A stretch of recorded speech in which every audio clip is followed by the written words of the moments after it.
starts tonight. Clear fabrication. Swiss embassy suspect sent for further psychological assessment. Government had withdrawn embassy airlift permission after facts found to be fabricated. Actually, in this case, the victim is me. So I think it is fair for the ambassador to distance himself from this lady. True facts. Cabinet suspends MCC agreement. 4-member committee to conduct a comprehensive study on compact contents. Goodwill to all men. Archbishop Malcolm Cardinal Ranjit urges goodwill during the festive season. Extend our hand of friendship to all the other religionists who are living with us. Trump trumped. US House of Representatives vote to impeach President Donald Trump on misdemeanor and obstruction charges. All this and much more coming up tonight on First at 9. This Thursday, the 19th of December 2019. From AdaDerana, this is AdaDerana First at 9. මේ scene එකෙන් cut වෙන්න. ඇන්ටිජර් මවුත්වොෂ් සමගින් එන close up gel එක story එක start කරන්න. Hi. Hi.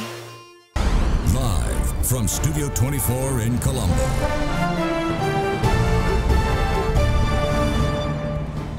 A very good evening and a warm welcome. This is your English service of AdaDerana 24. In your top story tonight, Ghanaian Bannister Francis, the local figure and focal figure in the alleged Swiss embassy abduction case, was presented for a further psychological assessment today as ordered by the Colombo Chief Magistrate. Following her arrest and detention, she's now a suspect in the case as investigative authorities have uncovered proof that the alleged abduction is a fabrication. Now, the issue has taken the government on the verge of a diplomatic spat with the Swiss government, who have raised objections with regard to the manner in which investigations have been carried out on the Sri Lankan staffer. The Swiss embassy local staffer Ghanaian Bannister Francis, who was arrested and remanded under Section 120 and 190 of the Penal Code, was produced for the second time before a psychological assessment panel at the National Institute of Mental Health in Angola this morning. The assessment was ordered by the Colombo Chief Magistrate to ascertain her state of mental health following allegations of abduction and sexual abuse by an unidentified group that investigators have uncovered as fabrications which led to her arrest. Section 120, which comes under Chapter 6 of the Penal Code relating to offences against the state, deals with exciting or attempting to excite disaffection and carries a prison term of up to 2 years. While Section 190, which comes under Chapter 11 of the Penal Code, relates to false evidence and offences against public justice, deals with punishment for giving or fabricating false evidence and comes with prison time of up to 7 years. The Swiss government has raised objections regarding the investigations, pointing to the 30-hour interrogation carried out over 3 days, regardless of the suspect's alleged ill health, as evidence of a lack of due process. In a phone call with the Swiss Foreign Minister Ignacio Cassis, Sri Lanka's Minister of Foreign Affairs Dinesh Gunawardena had pointed out that with the suspect being a Sri Lankan national and with the case now in court, the government pledges to do all it can according to the law of the land to clear out the matter. Foreign Minister Gunawardena had also reaffirmed that Mrs. Francis had been granted all possible facilities and assured his counterpart that all her rights have been protected.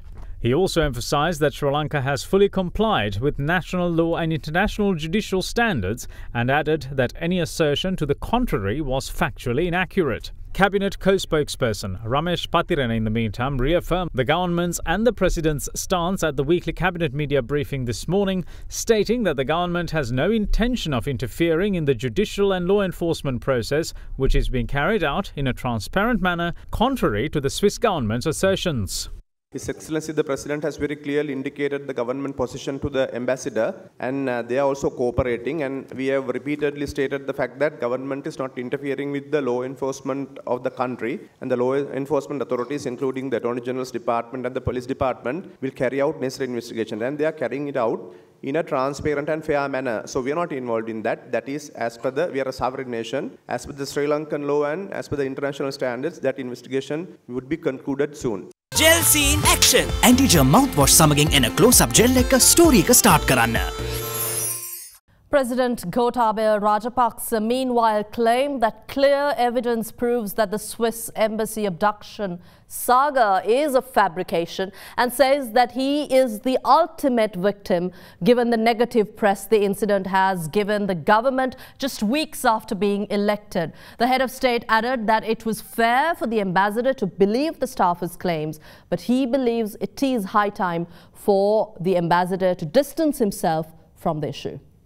So it is very clear it's completely fabricated one. We don't know why she did that. I think it's fair originally when this complaint was made to the ambassador, he had to believe that. So he believed it, believed the story and made the complaint to, and now it is clear it had not had happened. Even thinking that this had happened, when the ambassador requested originally to take her out of the country for medical treatment, we agreed to that. But when we realized that it was a fabricated story, only we allowed the normal legal procedure to take place. In fact, we gave a lot of relaxation even in the investigation. Now, I was taken into CID many times during the last government. CID did not, as a normal procedure, allow anybody to come with me, no lawyers. This is a normal Sri Lankan citizen. In this case, a lawyer had been allowed to sit closer to person. So it is a special thing that given to her because of ambassador's request. Now it is very clear that actually in this case, the victim is me, because immediately after my election, this story came up. Even before reporting it to us, it came up in New York Times. So it's very clear it's a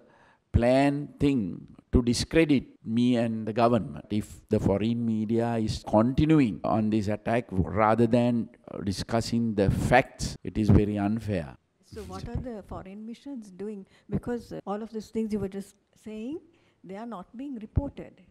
It's still being reported as if there was an actually abduction. the foreign ministry briefed all the foreign mission. The foreign ministry showed all these technical details, the CCTV footages, all these things were shown to them. Our ambassador, who is in Germany, briefed them on this. Have you informed the Swiss ambassador in Sri Lanka about this Yes, development? yes. And I what's his met response? the foreign. Second question is that I met the ambassador and I told them these details, and I told them that in fact when I met, she was not arrested, but as far as I am concerned, I said I want only to clear my name and our government name. That's all we want to do. But the legal side, of course, took their action, went to the AG department went to the court, and she was arrested. I don't want to get government to government involved. That is what I requested the ambassador. Now it is clear that this is something only to do with this lady. So I think it is fair for the ambassador to distance himself from this lady. This is a local employee. Embassy should, at the beginning, it is very fair. The ambassador had taken this action. But now it is very clear that something else had happened. So I think it's we must allow the normal course of action to take place. Following up on President Gotabaya Rajapaksa's election pledges to review any and all bilateral agreements considered detrimental to the country, Cabinet co-spokesperson Dr. Bandula Gunawardena revealed this morning that Cabinet approval has been granted for the appointment of a 4-member committee of professionals and academics to study and table a cabinet report on the controversial MCC agreement with the United States. Now, the MCC compact came in for heavy backlash after moves were exposed to fast-track it through the previous cabinet just days before the presidential election. The highly secretive MCC agreement, a $480 million financial grant allegedly aimed at improving traffic management and digitizing the country's land registry, has faced numerous accusations surrounding its contents. Adding to the cloud of controversy were missing pages and mismatches between the actual contents and its table of contents in the version released for public consumption. As for the actual contents of the agreement presented to the cabinet at the time, it's anybody's guess. However, the government of President Gotabaya Rajapaksa promised to study the version presented to the previous cabinet to uncover the real facts behind the alleged sinister moves to tamper with the contents. Co-cabinet spokesperson, Minister Dr. Bandula Gunawardena revealed told at the official cabinet media briefing today that the government has suspended the agreement until the new committee can study and present its conclusions to the cabinet.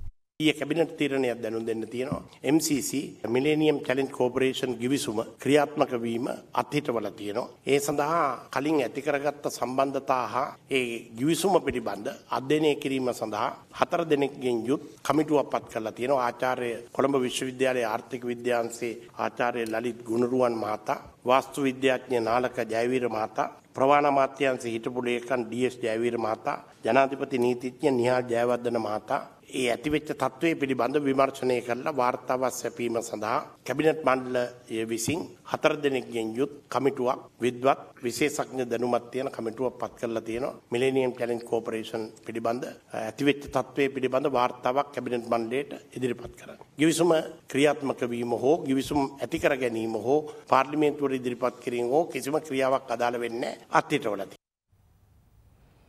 Former President Maithripala Sirisena's Chief of Staff Dr. I.H.K. Mahanama and former Chairman of the State Timber Corporation P. Disanayake were sentenced to rigorous imprisonment today by the Permanent High Court at Bar. It relates to the case where the duo were caught accepting a bribe of 20 million rupees from an Indian businessman last year pertaining to an investment project of the Kantale sugar factory. Former President Maithripala Sirisena's Chief of Staff Dr. I.H.K. Mahanama and Chairman of the State Timber Corporation P. Disanayake had solicited a bribe of 540 million rupees from an Indian businessman pertaining to an investment project of the Kantale sugar factory. The initial solicitation had happened when Mahanama was the Secretary to the Ministry of Lands and Land Development. Following his appointment as the former President's Chief of Staff, Mahanama had told the Indian businessman that he has to pay the sum if he wants the relevant buildings and equipment. Subsequently, the businessman had filed a complaint with the Commission to investigate allegations of bribery or corruption on the 22nd of February last year. Upon advice of the Commission, the Indian businessman had bargained for the bribe to be reduced from 540 million rupees to 100 million rupees. The duo had then asked for a down payment of 20 million rupees and they came to a car park of a 5-star hotel in Colombo on the evening of the 3rd of May 2018. As they entered the Indian businessman's vehicle to conclude the deal, the duo was arrested and remanded. 24 charges were filed against the two suspects and the case was filed before the Permanent High Court at Bar. Following a lengthy trial, the duo was sentenced today. Former President Maithripala Sirisena's Chief of Staff Dr. I.H.K. Mahanama was given 20 years of rigorous imprisonment with a fine of 65,000 rupees. In addition, the 20 million rupee bribe he accepted was ordered to be paid as a fine. Meanwhile, the second suspect, Piyadasa Disanayake, was sentenced to 12 years of rigorous imprisonment with a fine of 55,000 rupees. Former Minister Partli Champika Ranawaka was remanded till the 24th of December. We'll bring you that story. But before we move on to that, Archbishop of Colombo, His Eminence Malcolm Cardinal Ranjit, urges the Christian community to extend its hand of friendship to other communities devoid of ill feelings as the world gears up to celebrate the birth of Jesus Christ. Addressing a media briefing at the Archdiocese today, the Cardinal also urged not to forget the victims of the Easter Sunday attacks on the 21st of April when celebrating this Christmas. This year in Sri Lanka we have an added reason to celebrate this Christmas in a humble fashion because on Easter Sunday, due to that terrible attack on our churches and hotels, nearly 300 people lost their life. Others were seriously injured, some of whom are still unconscious and are still in hospital. There are many families who are broken completely and are living in a hopeless situation. Therefore, we cannot celebrate and enjoy and ignore these people. Do enjoy Christmas, do have a family gathering together, but in all these things, think about those people who have suffered this terrible loss. And if you can help them, please do help them. And if you can show your solidarity through your prayers, please do that. And please tell your children to think about these people, their families, their children whose hopes have been dashed due to this unfortunate incident. Let us also extend our hands in friendship to all the other communities, extend our hand of friendship to all the other religionists who are living with us without any rancor or any ill feeling towards any of these communities. They are living in this country as brothers and sisters with us. Therefore, we have a duty to extend our hands in friendship and join together with them. People risk their lives to take a voyage on boat seeking greener pastures. But what is the link with horoscope reading? We'll find out when we return after this break.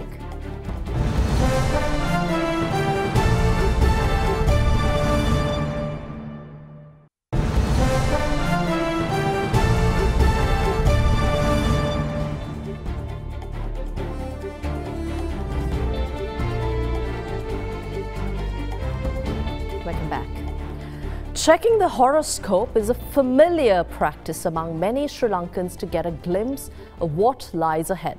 But as far as the Australian government is concerned, all Sri Lankans who seek illegal passage to Australia by boat have dark fates awaiting them. And that is exactly what a new set of horoscopes created by the country's Department of Home Affairs predict for Sri Lankans mulling a risky boat ride to Australia. Now, the tongue-in-cheek move nevertheless carries a very serious message, which is don't come to Australia illegally by boat.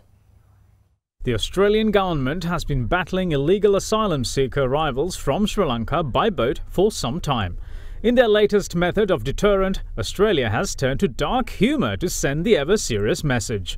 They have created an entire set of horoscopes illustrating the dangers they face if they attempt to seek illegal passage to Australia. For Aries, the prediction is that criminals will rip you off, while for Virgo, encountering legal problems is the prediction. The dark plights to be faced if Sri Lankans attempt to reach Australia by boat also include family problems, losing the wife's jewellery, regret, as well as running up debts. Obtained under the Freedom of Information Act by a media institution from the Australian Department of Home Affairs, the set of horoscopes are to be distributed in Sri Lanka.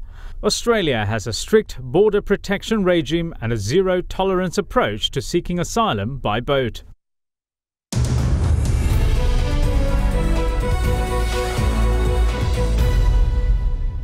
Taking you to business news, President Gotabaya Rajapaksa has directed the Consumer Affairs Authority to take legal action against vendors who hoard rice or sell at higher than controlled prices. In view of the festive season, the CAA has been instructed by the head of state to take immediate steps to enforce the declared maximum retail prices and ensure an uninterrupted market supply of essential goods as the consumers are vulnerable to market manipulation. Now, recently, the Consumer Affairs Authority gazetted a maximum retail price on rice at 98 rupees per kilogram. The President's media division said that there are complaints that the gazette is not adhered to in several places.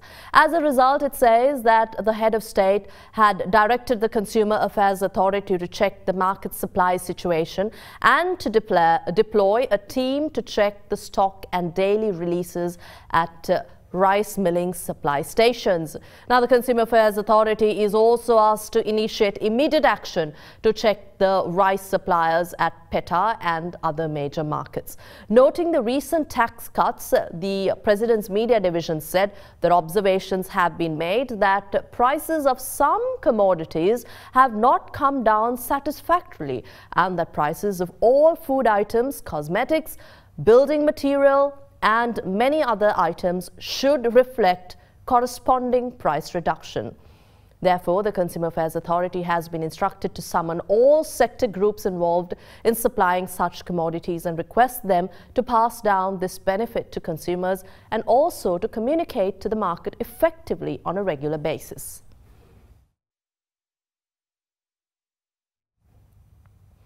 Jayantha De Silva, former CEO and President of IFS Sri Lanka, has been appointed as the new chairman of the Information and Communication Technology Agency. He replaces former ICT chairman Professor Rohan Samarajiva, who was appointed to the position in April 2018.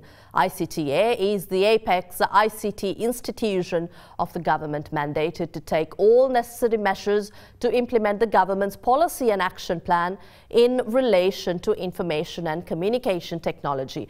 Jayantha De Silva, who has over 30 years of experience in the IT industry with extensive exposure in national policy making and strategies for knowledge services, with hands-on experience in large projects globally. Taking you to the Colombo Stock Exchange, equities closed 0.23% lower today, being held down by Ceylon cold stores. The all-share price index, the benchmark index, closed 13.82 points down at 6,045.27. Market turnover was 557.37 million rupees, while 47 stocks gained and 68 fell. Here's a brief report on today's market performance. In the bond market, the secondary market yield curve remained almost unchanged with limited activities and witnessed ultra-thin volumes. During the day, mid-tenor 15.924 maturity was seen trading at 9.95 levels. However, overall market remained at a standstill mode as most market participants continue to stay on the sideline. In the equity market, the BOS concluded the day in red, persisting in negative sentiment for the second consecutive trading session, mainly dragged down by the price losses in Ceylon Cold Stores and Sri Lanka Telecom. Turnover recorded a week high, while parcel trades made in John Keel's, Ceylon Tobacco and Bimput Finance constitutes 53% of the day's turnover. Foreigners were net buyers after 10 consecutive days of outflows amidst high foreign participation. The Sri Lankan rupee, meanwhile, ended weaker at 181.35 to 181.50. Here's a look at how the rupee traded against other major currencies during the day.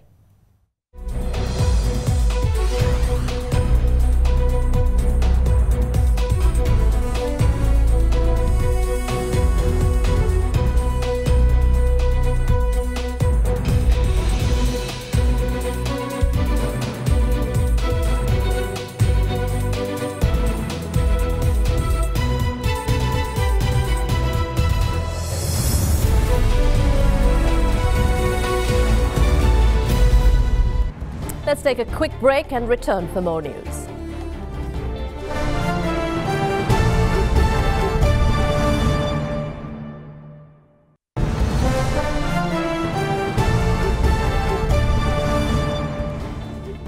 Welcome back. Former Minister Partli Champika Ranawaka was remanded until the 24th of December following submissions presented in court today with regard to the near-fatal accident involving a jeep driven by the minister at the time. Deputy Solicitor General Dilip Apiris called the incident a clear case of the courts being misled and political influence being brought to bear upon the police to cover up a serious crime. Former Minister Partli Champika Ranawaka was arrested and remanded last night in relation to a near-fatal hit-and-run incident in 2016 where he is accused of not only fleeing the scene of the incident but also producing another individual at the police station to avoid facing the charges. The arrest was carried out on the orders of the Attorney General following a review of the case evidence and witness statements. The former minister was arrested at his residence in Jayantipura, Battaramula last night, where a large number of opposition politicians, including former Prime Minister Ranil Wickremesinghe, were present at the time. He was then taken to the Colombo Crimes Division, where his statement was recorded before being produced before No. 4 Magistrates Court at around 9:40 p.m. The magistrate ordered him to be remanded until the following day. The former minister was produced in court the next morning, where high security was witnessed in the vicinity. Deputy Solicitor General Dilip Apiris, presenting facts in court, stated that evidence shows that the incident was a clear case of the court having been misled. The Deputy Solicitor General stated that on the 28th of February 2016, a jeep belonging to the Ministry of Power and Energy bearing licence plate number KT7545 was involved in a traffic accident with a motorcycle ridden by the main victim Sandeep Gunawardena and a passenger who had been thrown clear into the road.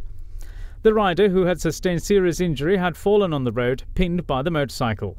The court was told that the suspect then rolled down his driver's side shutter and looked at the victim before proceeding to flee the scene. However, two witnesses, also on motorcycle, had given chase to the jeep and proceeded to bring the vehicle to a stop at the Rajagiriya Ayurveda junction. The witnesses had then opened the driver door and seen the suspect, who was appeared to be wearing sunglasses, at 9:30 p.m. The Deputy Solicitor General revealed that according to the witness accounts, the suspect had identified himself as Minister Partali Jampika Ranawaka and then requested the witnesses to meet him at the Borella police station. The witnesses had then requested for the suspect's national identity card to corroborate his claim, at which time the suspect had driven away with the driver's side door still open. The state attorney then revealed that the witness, upon arriving at the Borella police station, had seen an individual named Thusita Kumar presenting himself to the Borella police, claiming that he had been the driver of the jeep at the time. The Borella police had then produced the alleged driver at the Valikada police station, claiming jurisdiction issues. The Deputy Solicitor General then told court that the police had shown rather more eagerness to record a statement from the alleged driver rather than from the witnesses. Accordingly, the Valikada police had named the minister's driver as the suspect in their court filings. He added that when the police constable responsible for recording the statements was questioned, he had revealed that he had been instructed by a superior identified as Lakmal to omit the minister's name from the statement. He then told court that upon questioning the superior officer in question, it was revealed that he too had received instructions from the Traffic OIC of the Valikada police to do so. Consequently, the Valikada Traffic OIC also revealed that he too had received instructions from the Valikada Police OIC to this effect. Consequently, the Valikada Traffic OIC also revealed that he too had received instructions from the Valikada Police OIC to this effect. Meanwhile, Deputy Solicitor General Dilip Piris further revealed that the alleged driver's phone records and data do not correspond to the events of that night. However, the data related to the minister's phone does. He added that this was a clear case of political influence being brought to bear upon police personnel to cover up a very serious crime. He also alleged that the Valikada police had shamelessly ignored the witness accounts, pointing out that it was IGP Pooji Jayasundara, who is currently in prison for negligence leading to the Easter attacks, who was in charge of the Colombo range at the time. He revealed that the investigation so far had confirmed the involvement of the IGP, for which further evidence will be produced in court. The council stated that this case must serve as a message to individuals in positions of power that they cannot get away with using their political influence to avoid the consequences of their actions. He also called for all individuals involved in the cover-up, including the police officers, to be punished accordingly to prevent such acts from happening in the future. Defence Counsel Anura Premaratna moved to court to grant his client bail on the basis that his client was not being charged with any non-bailable offences. The magistrate, however, ordered the suspect remanded until the 24th of December to give time for the court to study the facts presented. And now we take you to international news. US President Donald Trump became the first American leader to be impeached by the US House of Representatives after 243 years. Two articles presented by the Democrats to the US House of Representatives on President Donald Trump against abuse and obstruction won the majority, making Trump the third US president impeached. President Donald Trump yesterday became the third U.S. president to be voted through for impeachment as the House of Representatives formally charged him with abuse of power and obstruction of Congress. The abuse of power article was passed with a 230 to 197 vote, while the obstruction article was passed by 229 to 198. Senate Majority Leader Mitch McConnell said that a majority of the Senate could approve a shorter process by voting on the articles of impeachment after opening arguments without witnesses. Impeachment is a political decision. The House made a partisan political decision to impeach. I would anticipate we will have a largely partisan outcome in the Senate. I'm not impartial about this at all. However, President Donald Trump said that this impeachment process is a witch hunt. It's a witch hunt, it's a sham, it's a hoax. Nothing was done wrong. This is the lightest, weakest impeachment. You know, our country's had actually many impeachments. You call judges and lots of many impeachments. But it was on today, everybody said, this is impeachment light. And that's all the news on First at 9 for tonight. Thank you for watching. Have a pleasant evening.